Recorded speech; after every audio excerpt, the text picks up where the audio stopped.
Alright, so I planted about half of this tray of 72 with a mixture of green beans. These are the pole beans that grow up on a trellis, and then also some peas. I thought we'd give it a shot with some peas also. And those are all germinating pretty well, actually. I mean, I got one here that's already, what, like 5 inches tall. Okra, I still hadn't had the greatest luck getting those things to germinate, but I did get a few going, so I may have to, I don't know what to do with these guys. I've been trying to keep them damp and keep them going, but I'm going to have to pull that one out and go get it in the ground. I've still got marigolds germinating. I went and put a couple seeds for each one this time to try to get them going, and I pulled 4 of them out and put in the bed, and it looks like I had a few more coming here, so I'm going to keep working on it. My peppers, I did the old pinch thing to try to get them to, you know, branch out a little bit, and they're slowly showing some new growth, like right there where I pinched it. And a couple of them are looking better than others, so it won't be long. We'll be sticking these in the ground too. Anybody ever seen a chicken parade?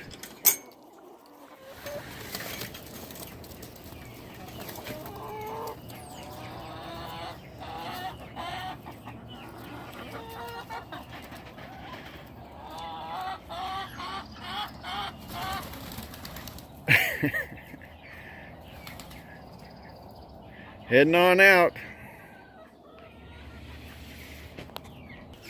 Alright, this is always fun in the morning because they stand right at the door and they make it impossible for me to get in. But they're like, I know this is where the food comes in, so this is where I'm going to stand.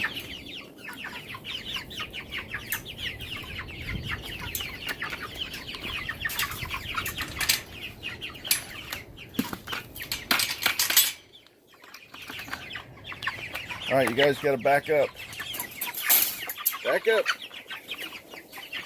Back up. Nope, nope, you're not getting outside. Back up. Back up. Get the door closed. And get off my shoe. Do you think they think I'm the mama? They know I'm the bringer of the food. I gotta pause this while I dump their food in there. I've been using the goat trout. Works like a champ. Alright, here is a feeding frenzy. I grabbed one of the roosters the other day and we're at 4.5 pounds. I think these were born on like about March 9th. So it's April 12th. So that's a little bit over a month. 4.5 pounds.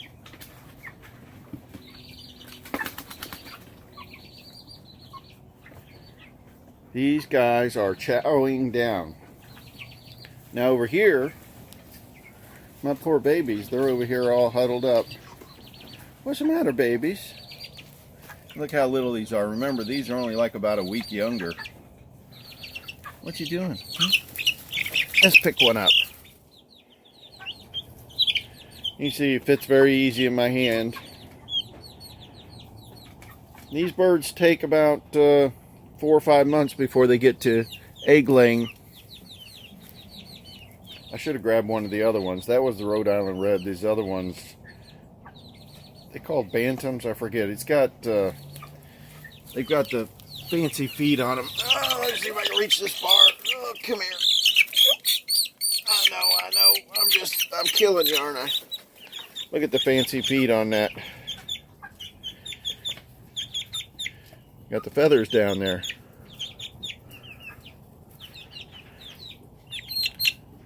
You look so similar to the Rhode Island Red, but you just got different feet. You got feathery feet.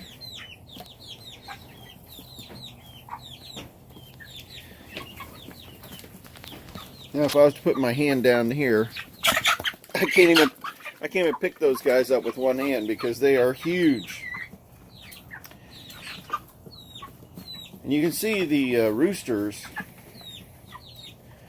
they grow at a faster rate than the females. So I typically process the roosters first. because they'll reach the 10-pound mark right at 8 weeks, and the females will be about a pound lighter, and so you just wait 1 extra week and then you'll have the same weight chickens. Now the nice thing about these chickens is you don't have to wait. You can process these any weight you want. I mean, a normal store chicken is what, 4 or 5 pounds, so maybe you only go 5 or 6 weeks for that, but I'm trying to get the full amount, so I'm going for 7-pound processed weight. Figure I've gone this far, what's wrong with waiting 2 more weeks and fill up that dang freezer bag?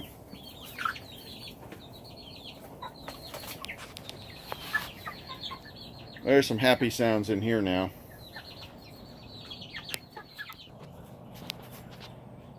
Everybody's all calm and just relaxed in the morning here. Look at them all cuddled up with the mama there. It's been really warm. We're like 61 degrees this morning. It was like 55 yesterday morning, a little cooler. We're supposed to have rain off and on all day today, so that'll actually be good for the rabbits, keep it nice and cool. These guys are moving along.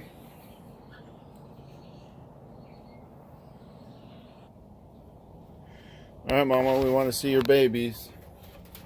These are my last ones that are still in the nursery. Let's see. Well, these were born on March 27th, so they're still a little bit young. We have a few more weeks before they'll graduate out to the grow-out pen. But they're all huddled up in here, and it's real easy to know when it's time to move them out. As soon as they're all running around outside the nesting box, we dump the nesting box, and we start making sure we got room for them out there. And I do. I got one more spot. We are maxed out because I got the nursery filled with the one sick chicken. Looking good, Mama. Keep them coming. Let me throw you a little hay. So I was looking at my calendar up there, and I think I'm only going to remate my brown rabbits. So we'll have one more set of pregnancies, three brown rabbits. I'm not going to take the chance with my white ones because it gets a little risky as we get into the warm weather. Because if we start now, I got over the next 2 weeks I'll have, because I wait till 6 weeks old, or 6 weeks since their last births. And so if you say 2 weeks from now, and then you add a month from when they give birth to when they're done nursing, which is another month after that, we start getting into summer months, and it just gets real stressful on the mamas. So I'll probably just have 3 rabbits give birth and give the other ones a rest until about September. We'll start all over again. Yeah, this is my chicken in the nursery, or the RN station, we'll call it. Just not doing that great. Still doesn't really have any weight on it. Let me check you out. No, he's just as bony as can be. You are just in bad shape. Really bad shape. We'll give you a couple more weeks, see what happens, but I'm not convinced you're going to make it. But we'll give it every shot we can. That is one scrawny chicken, let me tell you. I don't know what happened to it, but it's I don't think it's going to make it. Well, animals are all taken care of, and I wanted to share how I stock for my animals. So this is going to be my animal feed pantry. Man, I don't know why it is whenever I try to do a video, I start getting a frog. But I'm telling you, the pollen is really high, and I was just out there for a little bit. So let's start inside. So I've got one of these big, and you'll notice I use these throughout. You can get these metal racks. These are like industrial racks.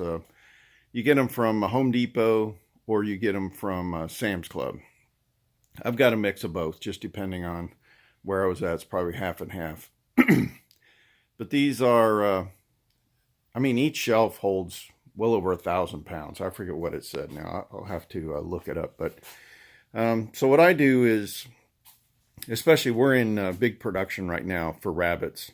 So I keep 6 bags right here. I've got one overflow down there, but it'll be in just a few days. I'll be putting that out there in a metal can. I'll show you what we've got. I got my dog food up here. For whatever reason, the puppy chow doesn't hold as much as the regular senior weight dog food that we use for our older dog. So I end up having 2 of the puppy chow and we just use more of the the puppy chow than we do of the older food, but I've got a little bit left of this one down here. For my chickens that I'm growing for meat, this is the 20%. Golly, sorry about that. This is the 20% starter grower feed. And I got 2 bags up here and 2 bags down here. Now, if you're growing 20 chickens, I think it's a little bit over 400 pounds of feed. So that means you're going to use 8 of these 50-pound bags. So keep that in mind. So I try to keep, let's see, what am I through right now? I'm down through 2 bags and I'm partway through the 3rd bag now. So I'm still going to end up having to get 3 more bags to finish these guys out, roughly. And then this is for my laying hens. I use the 16% layer, and I mix it up between pellet and crumble, so I kind of alternate. And then every once in a while I throw in a scratch feed too for a period of time. Try to give them some variety. They love the crumble. They don't care so much for the pellet. Pellet's less messy. And they love the scratch feed too, but they make kind of a mess with that as well.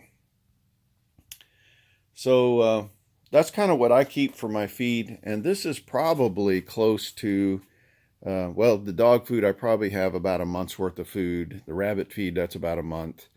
That starter grower feed, I probably need to get, the rest of the bags to complete for the grow out on that, because they've only got a month left before they got to be processed. But the chicken feed, that's more than enough for them, because they go out and they kind of free range, and they feed themselves for the most part. I also, down on the bottom, I got a bunch of Kingsford charcoal, and I've got some in the garage too. I try to keep, minimum of 20 of these double bags of Kingsford, and I catch them on sale at Home Depot. That's part of my fuel. I forgot to say, I also do keep food outside next to where we're operating. So let me show you that. Next to the animals. So we even have more feed out here. So one thing we have is this grab and go Timothy grass. And the rabbits absolutely love this. So we keep some out here, and then we keep some in the nursery, and then we have a trash can out there on the deck where we keep another one. So when we bring a new bale out, half of it goes in the nursery. You can see the bag back there, and then we take the other half and we put it over on the rabbit deck to grow out. And we probably are now using about 3/4 or more of the grab and go out there than the nursery, because the nursery's only got one baby in here. And then this is where I keep my chicken feed, out here next to the chicken coop. And then we also keep a bag of the rabbit feed out here on the deck. That just makes it more convenient. But right now, with the amount of rabbits we got, I mean, I got like 50 babies, and then 11 adults. So we've got a lot of babies right now, and they're just eating.